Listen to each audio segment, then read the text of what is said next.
دلم میخواد فقط کارگردانی کنم، اون زیستی که برای یک کارگردانه رو میپسند. قطعی برقم دیگه بسه دیگه، اصلا من نمیفهمم.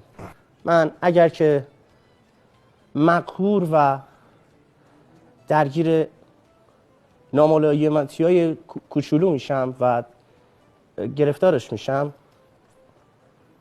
بیشتر از همه مسحور و مدهوش خودمم. تو اگر بدونی که من چجوری عاشق بازیگری هستم، تو اگر بدونی که من چجوری با همکارانم معاشرم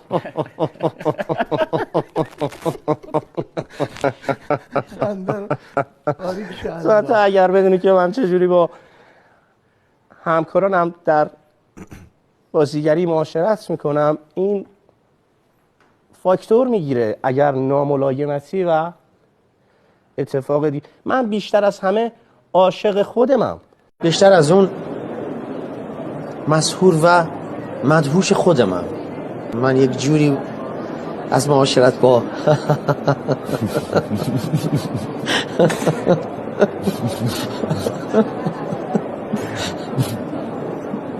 من یک جوری از معاشرت با آدما و همکارام لذت میبرم. آدما تو زندگی دو دستن.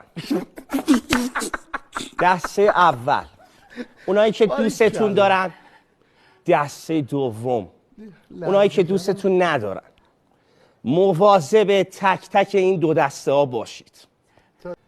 میدونی چه حسی داشت؟ لمس بدن شیر. وقتی بهش دست کشیدم فهمیدم که قدرتش را از ماهیچه‌اش نمیگیره. یه وحدت درونی داشت. رویاتو به دست بیار. یه وحدت درونی داره. رویاتو به دست بیار.